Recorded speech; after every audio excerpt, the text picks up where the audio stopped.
Começa agora Revidecast, o podcast da Revide.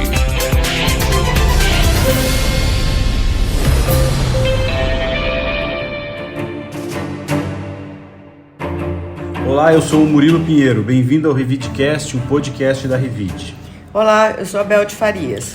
E no Revidecast de hoje você vai ouvir: Bigodini segue afastado da Câmara e defesa pede fim do processo. Polícia investiga acidente em arena de beach tênis em Ribeirão Preto. Ribeirão Preto passa a ter uma defesa civil municipal. Teatro Pedro II completa 95 anos.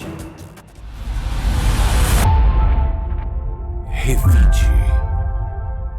O Conselho de Ética e Decoro Parlamentar da Câmara de Ribeirão Preto realizou na última quarta-feira a segunda reunião para analisar o processo de cassação do vereador Bigodini.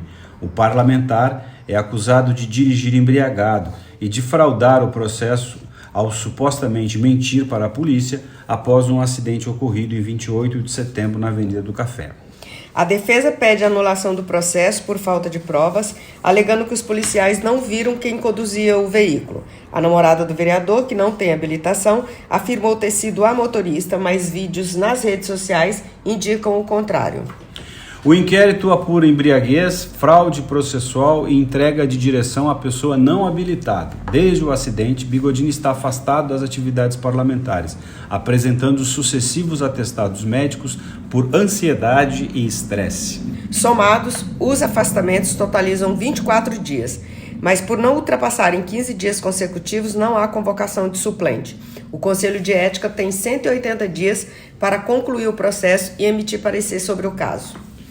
Bom, essa história do Bigodini está rendendo, né? Saiu uma reportagem aí falando que ele estava internado numa clínica de recuperação de drogados, e aí ele veio a público e disse que aquela matéria não era verdadeira.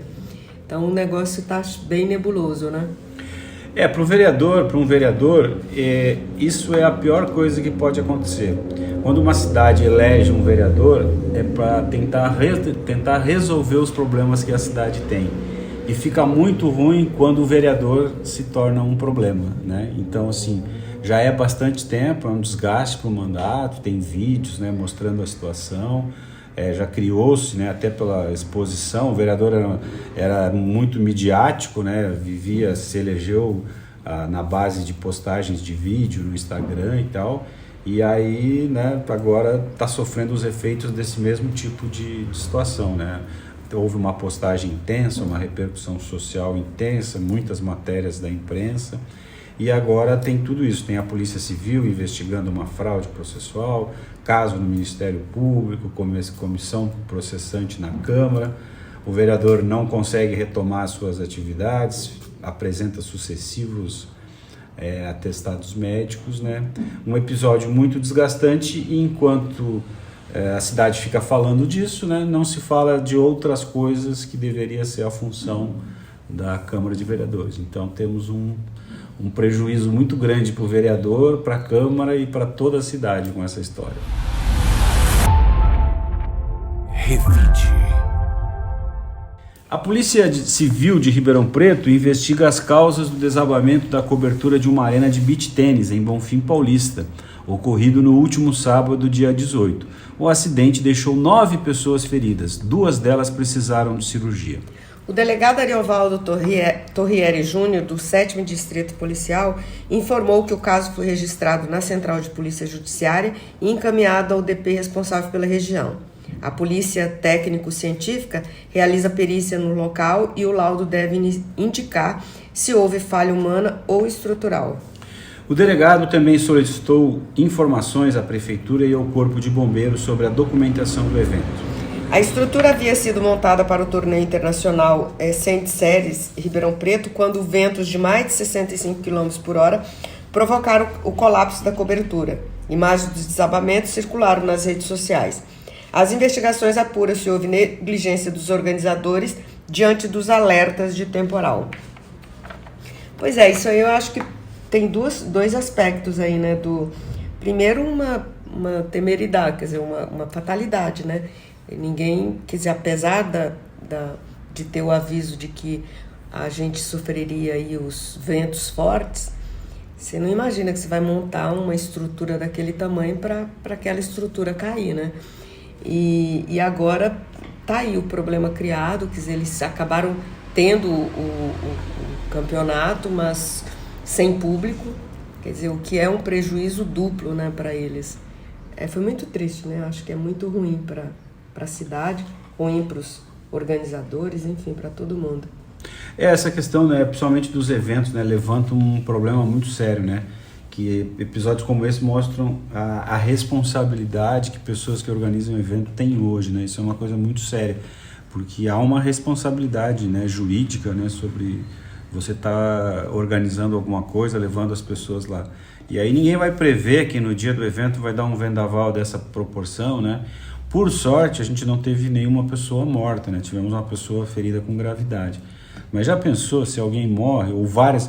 Disseram inclusive que o vendaval caiu quando houve um intervalo de uma parte das partidas e as pessoas saíram daquela arquibancada para fazer um lanche no banheiro e tal, e a arquibancada deu uma esvaziada. Se ela caísse com a arquibancada cheia, poderíamos ter uma fatalidade muito grande, né? Então, quem organiza eventos hoje em dia tem que estar muito preparado, muito organizado e pensando em todas as possibilidades, né, para que a gente não tenha esse tipo de situação. Revide. Ribeirão Preto passou a contar, a partir desta semana, com a Coordenação Municipal de Proteção e Defesa Civil, órgão criado para fortalecer as ações de prevenção, monitoramento e resposta a desastres naturais. Vinculada à Secretaria de Justiça, a nova estrutura substitui a atuação antes desempenhada pela Guarda Civil Metropolitana e representa um avanço na política de segurança e resiliência da cidade. O coronel da PM, Otávio Augusto de Lima Seminetti, assume a coordenação municipal com a meta de estar sempre um passo à frente das tragédias, mapeando áreas de risco e orientação à população. Durante a cerimônia de lançamento, realizada na sede do Departamento de Estradas e Rodagens, foram entregues equipamentos e veículos que ampliam a capacidade de resposta, incluindo um veículo 4x2 para Ribeirão Preto e um caminhão-pipa para Luiz Antônio. O evento também marcou a instalação do Escritório Regional da Defesa Civil do Estado, no DR, sob a coordenação do coronel da PM, Rodrigo Quintino, que vai atender os 48 municípios da região. Eu acho que isso é uma boa estratégia, né, que é uma coisa necessária, que é você ter realmente uma defesa civil atuando, né, atuando nesse sentido, né, de prevenir. Então, como agora a gente está tendo esses eventos naturais aí extremos, né, toda hora está acontecendo alguma coisa, né. Agora, por exemplo, esses dias em Ribeirão, a gente está tendo umas ventanias assim, com essa cidade toda, com um monte de árvore, com muito problema, com possibilidade de queda. Então isso é um problema, né, que pode eventualmente causar aí para as pessoas de uma maneira geral. Então, a Defesa Civil, né, antes era um órgão assim, considerado meio acessório, as pessoas só lembravam dela em épocas de tragédia, né? E agora, né, nessa mudança de panorama climático aí, virou uma entidade de fundamental importância, né?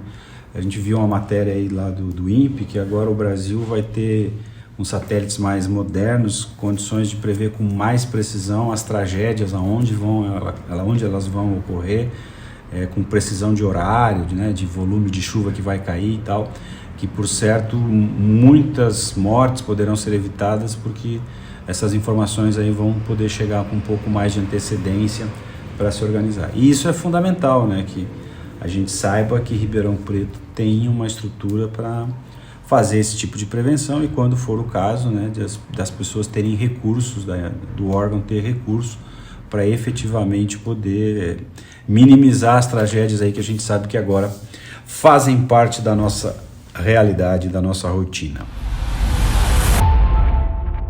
Revide. Símbolo da história e da cultura de Ribeirão Preto, o Teatro Pedro II completou 95 anos, reafirmando seu papel como um dos mais importantes espaços culturais do país. Inaugurado em 1930, o edifício é referência arquitetônica e artística, abrigando desde óperas e concertos até grandes eventos contemporâneos. Após 5 anos fechado, o teatro reabriu as portas à visitação pública, reforçando sua conexão com a cidade e ampliando o acesso à população às atividades culturais. Hoje mantém uma agenda intensa com centenas de apresentações anuais e projetos de formação de público. A parceria com a Orquestra Sinfônica de Ribeirão Preto, iniciada na inauguração, segue fortalecida, unindo tradição e renovação. Apesar da sua relevância, o prédio, que é tombado pelo Condefat, enfrenta desafios estruturais e precisa de reformas urgentes, como a troca do telhado e do sistema de ar-condicionado. O Teatro Pedro II é como qualquer casa, qualquer coisa que vai envelhecendo, né? Inclusive a gente, né? Se não estiver cuidando da manutenção, vai acontecer vão acontecendo os problemas, né? Você vê que um problema da troca do telhado, esse sistema de ar-condicionado, que fica envelhecido, né? Então, acho que isso é fundamental, até para manter por mais 100 anos, né? Por mais 95. O Teatro Pedro II, como você disse, é como se fosse uma casa, com a diferença de que a reforma custa muito mais caro, né? Esse que é o problema aí de todos os prédios públicos. A gente está acompanhando, estamos envolvidos aí na reforma da Catedral, e a gente vê, né, a Catedral, o Teatro Pedro II, todos eles centenários, precisando de reformas, e de reformas que custam muito dinheiro, né? Custam muito caro, né? Estão falando apenas 2 coisas aqui, de telhado e ar-condicionado. Imaginar, né, que um teatro com todo aquele esplendor que ele tem possa estar sofrendo com problema de goteira, né, pingando chuva, entrando água, né, para destruir esse tipo de fiação elétrica e tal. Então é um problema que as comunidades, as cidades têm que resolver, né? As pessoas e aí acaba que o poder público não consegue fazer frente a todas essas demandas, e aí sobra para que a sociedade, né, participe, né, e ajude a preservar aí esses monumentos históricos que são muito importantes. Revide. E agora a Silvia Pereira vai nos contar os principais destaques da Revide desta semana, que circula na versão impressa.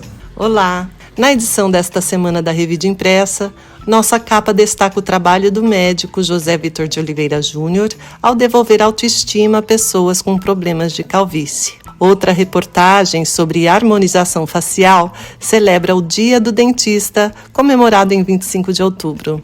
E na porção Teen, o amor pelas palavras e o desejo de transformar ideias em histórias inspiram jovens escritores. Boa leitura! Por hoje ficamos por aqui, agradecemos aos ouvintes que nos acompanham toda semana e desejamos um excelente fim de semana para todos. Um bom fim de semana para todos e obrigado por nos acompanhar. Até a semana que vem. O Revidecast tem a locução e trilha de Rodrigo Leone, edição e roteiro de Paulo Apolinário e está disponível nas plataformas de áudio Spotify, YouTube e SoundCloud.